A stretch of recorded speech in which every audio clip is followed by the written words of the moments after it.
গল্পের শুরুতেই আমরা রাহুল নামের একজন রাইটারকে দেখি। রাহুল এককালীন ভীষণ পপুলার একজন রাইটার ছিল, কিন্তু ইদানিং সে রাইটার্স ব্লককে সাফার করছিল, তাই তার মাথায় কোনো নতুন আইডিয়া আসছিল না। আর পাবলিশিং হাউস থেকে রাহুলকে ক্রমাগত জোর দেওয়া হচ্ছিল। অন্যদিকে রাহুল লেখার জন্য অ্যাডভান্স টাকাও নিয়ে রেখেছিল।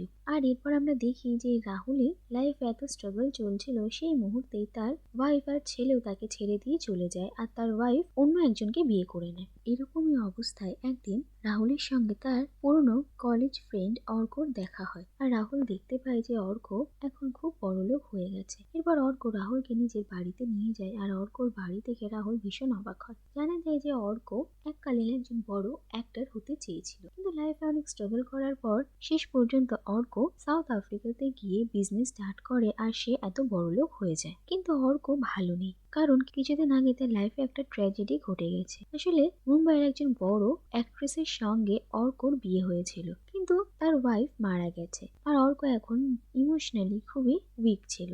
এরপর অর্ক রাহুলকে কিছু অদ্ভুত অদ্ভুত কথা বলে, কিন্তু রাহুল সে কথা কিছুই বুঝতে পারে না। অন্যদিকে আমরা রাহুলের ফ্রেন্ড তৃষাকে দেখি। তৃষা একজন জার্নালিস্ট, আর তৃষা রাহুলের জন্য ভীষণই চিন্তা করে, আর সে রাহুলকে ভালোবাসে, কিন্তু রাহুল এসব কথা কিছুই জানে না। এরপর দেখা যায় যে একদিন রাতে অর্ক রাহুলকে ফোন করে তার বাড়িতে ডেকে পাঠায়, আর অর্কর গলার আওয়াজটা খুব একটা ভালো লাগছিল না। এরপর রাহুল অর্কর সঙ্গে দেখা করতে তার বাড়িতে যায়, আর সেখানে অর্ক রাহুলকে তার জীবনের একটা বড় সত্যি কথা জানায়। সে জানায় যে সে যখন লাইফে অনেক স্ট্রাগল করছিল, সেই সময় তার প্রাণদোষ দয়াল দীনবন্ধু নামের একজন লোকের সঙ্গে দেখা হয়, আর সেই লোকটার সঙ্গে সে কিছু চুক্তি স্বাক্ষর করেছিল, যার ফলে তার জীবনে অনেক উন্নতি শুরু হয়। কিন্তু এই উন্নতির কিছু প্রতিদানও ছিল।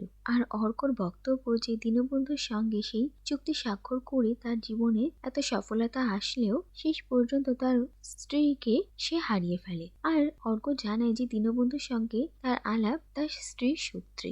এরপর আমরা দেখি যে অর্কর বাড়ির লাইট চলে যায়, আর অর্ক কিছুক্ষণের জন্য বাড়ির ভিতরে গিয়েছিল, আর এরপর সেখানে প্রাণদোষ দয়াল দীনবন্ধু এসে হাজির হয়। আর সে এবার রাহুলকে নিজের জালে জড়ানোর চেষ্টা করে। সে রাহুলকে জানায় যে সে রাহুল আর অর্কদের জীবনের ব্যাপারে সব কথা জানে, আর রাহুলের জীবনের সব সমস্যা সে ঠিক করতে পারবে। কিন্তু এরপর দেখা যায় সেখানে অর্ক চলে আসে, আর সে দীনবন্ধুকে সেখান থেকে চলে যেতে বলে। যাই হোক, এইসব কিছু দেখে রাহুল ভীষণই ভয় পেয়ে যায়, আর সে রাতের মতো তার বাড়ি ফিরে আসে।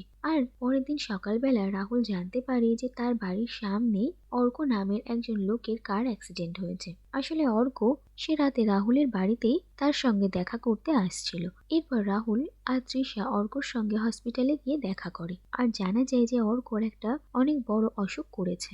এরপর দেখা যায় যে একদিন রাতে খাওয়া দাওয়া করার পর হঠাৎ অর্ক কিরকম অসুস্থ হয়ে পড়ে, আর সে কিছু একটা দেখে ভীষণ ভয় পেয়ে যায়, আর তার থেকে পালাতে পালাতে সে হসপিটালের ছাদে চলে যায়, আর সেখান থেকে ঝাঁপ কাটে, যার ফলে অর্কর মৃত্যু হয়। আর অর্কর মৃত্যুতে রাহুল ভীষণই আশ্চর্য হয়ে যায়। অন্যদিকে দেখা যায় যে দীনবন্ধু রাহুলের সঙ্গে মাঝে মাঝে দেখা করত, আর সে রাহুলকে তার জীবনের উন্নতির কথা জানিয়ে তাকে প্রলোভন দেওয়ার চেষ্টা করছিল। শেষ পর্যন্ত রাহুল দীনবন্ধুর চুক্তি সাইন করে নেয়, আর সে ঠিক করে যে অর্ক যে ভুলগুলো হয়তো করেছে সেগুলো সে করবে না। এরপর দেখা যায় যে রাহুল সেই চুক্তি সাইন করার পরই তার পাবলিশার তাকে ডেকে পাঠায়, আর তাকে জানায় যে রাহুলের আগেকার যে উপন্যাসগুলো আছে সেই উপন্যাস নিয়ে কোনো ফিল্ম ডাইরেক্টর মুভি বানাতে চান, আর তার জন্য তিনি রাহুলকে কপিরাইটের টাকাও পাঠিয়েছেন, এমনকি এই মুভির স্ক্রিপ্টও রাহুলকেই লিখতে বলা হয়েছে। এই কথা শুনে তো রাহুল অবাক হয়ে যায়। এরপর সেই পাবলিশার রাহুলকে জানায় যে সে কিছুদিনের জন্য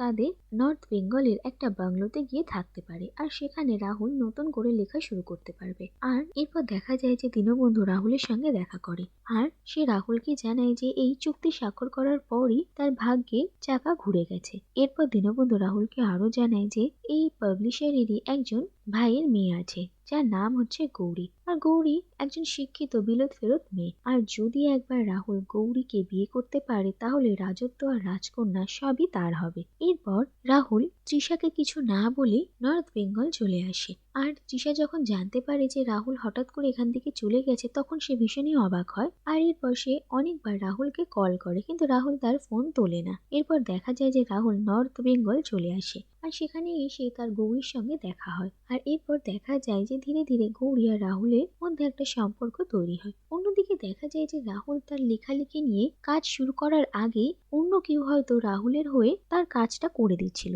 যেটা দেখে রাহুল আরো বেশি অবাক হয়। আর সেই সঙ্গে রাহুল এই জঙ্গলের আশেপাশে একটা বাচ্চা মেয়েকে দেখতে পায়। আর রাহুল যখনই তার সঙ্গে কথা বলার চেষ্টা করে বা অন্য কাউকে সেই মেয়েটাকে দেখাতে চেষ্টা করে, তখন মেয়েটা হঠাৎ কোথাও উধাও হয়ে যায়। আর এই সব কিছু মিলিয়ে রাহুলের সামনে একটা রহস্যের সৃষ্টি হয়। অন্যদিকে একদিন গৌরী রাহুলকে জানায় যে তার 28 বছর হওয়ার আগে তাকে বিয়ে করতে হবে আর দুটো সন্তানের জন্ম দিতে হবে। আর এই কথা শুনে রাহুল ভীষণই অবাক হয়। আর গৌরী রাহুলকে জানায় যে এর আগেও তার কাকা অনেক ছেলেদেরকে তার সঙ্গে দেখা করতে পাঠিয়েছে, কিন্তু এইসব ছেলেরাই যখন গৌরীর এইসব কথা শুনে, গৌরীর পরিবারের একটা অভিশাপের কথা শুনে, তখন তারা সবাই এখান থেকে চলে যায়। আর গৌরী মনে করেছিল যে হয়তো রাহুলও সেরকমই একজন ছেলে, কিন্তু রাহুল গৌরীকে স্পষ্ট জানিয়ে দেয় যে সে এখানে তাকে বিয়ে করার জন্য আসেনি, বরং নিজের কাজের সূত্রে এসেছে। অন্যদিকে আমরা দেখতে পাই যে তৃষা রাহুলকে নিয়ে ভীষণই চিন্তায় পড়ে, আর সে নর্থ বেঙ্গলে রাহুলের সঙ্গে দেখা করতেই আসছিল।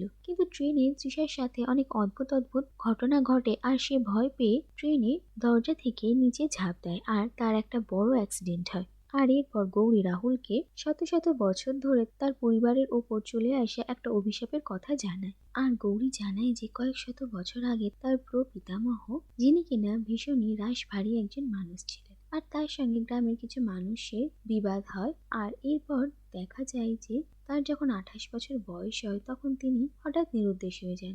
অনেক খোঁজ করেও তার সন্ধান পাওয়া যায় না। এরপর দেখা যায় যে তার পিতামহ 28 বছর হওয়ার পর বাড়ি থেকে নিরুদ্দেশ হয়ে যান। আর এরপর গৌরীর বাবারও যখন 28 বছর বয়স হয়, তখন তিনিও উধাও হয়ে যান। আর এরপর দেখা যায় যে আসলে তাদের বংশের যে বড় সন্তান, সেই তার 28 বছর বয়সের পর হঠাৎ করে উধাও হয়ে যায়। আর এই জেনারেশনে গৌরী হচ্ছে সব থেকে বড়, তাই সম্ভাবনা আছে যে হয়তো গৌরী তার 28 বছর বয়স হলেই উধাও হয়ে যাবে। আর এইসব কথা শুনে রাহুল প্রথমে বিশ্বাস করতে পারে না। অন্যদিকে গৌরী এইসব কথা বলতে বলতে সে ভীষণই ইমোশনাল হয়ে যায়। এরপর দেখা যায় যে ধীরে ধীরে গৌরী আর রাহুল একে অপরকে ভালোবাসে।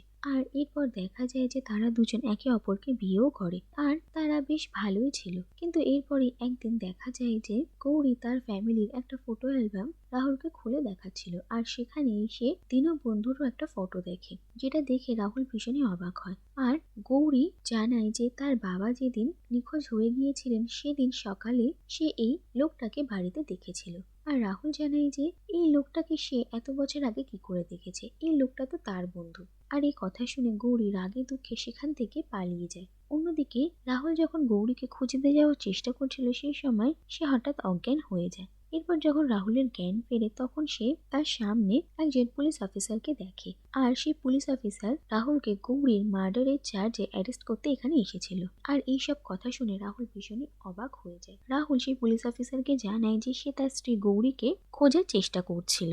এরপর সেই পুলিশ অফিসার রাহুলকে এও জানায় যে গৌরী আসলে একটা বাচ্চা মেয়ে, আর এই মেয়েটা সেই মেয়েটাই যাকে রাহুল এই বাংলোতে আসার পর থেকেই মাঝে মাঝে আশেপাশে দেখছিল। আর এইসব কিছু দেখে রাহুল ভীষণ অবাক হয়ে যায়, কিন্তু রাহুল সেই পুলিশ অফিসারকে সব কথা খুলে জানায়। আর সে জানায় যে সে যে গৌরীকে বিয়ে করেছে সে একজন প্রাপ্তবয়স্ক মহিলা। এরপর রাহুল আবার সেই বাচ্চা মেয়েটাকে দেখতে পায়, সে জঙ্গলের দিকে পালিয়ে যাচ্ছিল। আর রাহুল তাকে ফলো করতে করতে জঙ্গলের সেই জায়গাটায় আসে, যে জায়গাটাতে সে সেই মেয়েটাকে শেষ পর্যন্ত দেখেছে। আর সেখানে একটা ছোট ভাঙা বাড়ি ছিল। আর রাহুল জানায় যে সেই মেয়েটা হয়তো এইখানেই থাকে। এরপর সেই পুলিশ অফিসারের কিছু সন্দেহ হয়, আর তিনি আশেপাশের এলাকার তল্লাশি নেন। আর দেখা যায় যে একটা পুকুরে সেই বাচ্চা মেয়েটার ডেড বডি খুঁজে পাওয়া যায়। আর এই সব কিছু দেখে রাহুল ভীষণই অবাক হয়। আর এরপর সেই পুলিশ অফিসার রাহুলকে সব কথা খুলে জানান। তিনি রাহুলকে বলেন যে আসলে তিনি সুপার ন্যাচারাল পাওয়ার্সে বিশ্বাস করেন, আর সেই জন্য তিনি এই কেসটাকে খুঁটিয়ে দেখেছেন। তিনি রাহুলকে বলেন যে আসলে মিস্টার বাজাজ, যে কিনা রাহুলের পাবলিশার ছিল, তিনি আর এই দীনবন্ধু, এরা দুজন মিলে রাহুলকে একটা বড় ষড়যন্ত্রের মধ্যে জড়িয়ে ফেলেছে। আসলে এই বাচ্চা মেয়েটাই হচ্ছেন মিস্টার বাজাজের ভাইয়ের মেয়ে, আর তিনি গৌরীর সব সম্পত্তি নিজের নামে করার জন্য এই সব কিছু করেছিলেন। আসলে রাহুলের বন্ধু অর্ককেও দীনবন্ধু হায়ার করেছিল,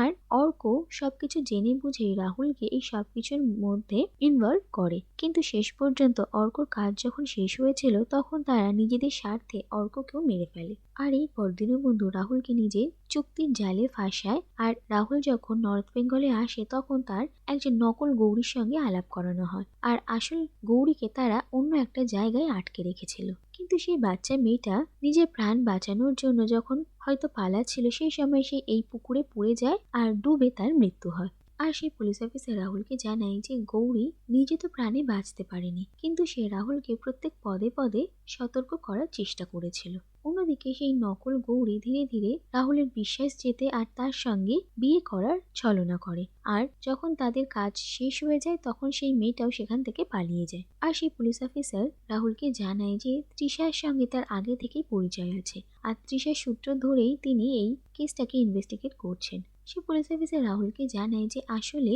দীনবন্ধু, অর্ক, রাহুল আর তৃষা সবার খাবারে কিংবা ড্রিঙ্কস এর মধ্যে এমন এক ধরনের নেশার পদার্থ মিশিয়ে দিয়েছিল যে সে খাবার খাওয়ার পর থেকেই তারা হ্যালুসিনেট করতে শুরু করে।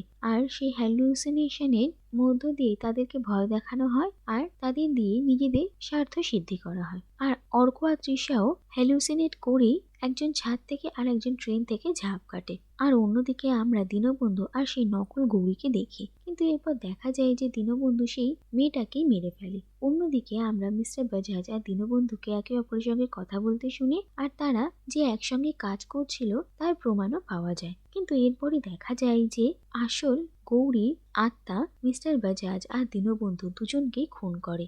আর দীনবন্ধুর মৃত্যুটা সেই পুলিশ অফিসার আর রাহুলের চোখের সামনেই হয়। আর এটা দেখে তারা ভীষণই আশ্চর্য হয়। আর এরপর আমরা দেখি যে রাহুল তৃষার সঙ্গে হসপিটালে দেখা করতে যায় আর তৃষা প্রাণে বেঁচে গিয়েছিল। অন্যদিকে আমরা গৌরীকে দেখি যে কিনা শেষ পর্যন্ত রাহুলকে দেখা দেয় আর রাহুল তাকে দেখে খুব খুশি হয়। আর এখানেই এই গল্পটা শেষ হয়ে যায়।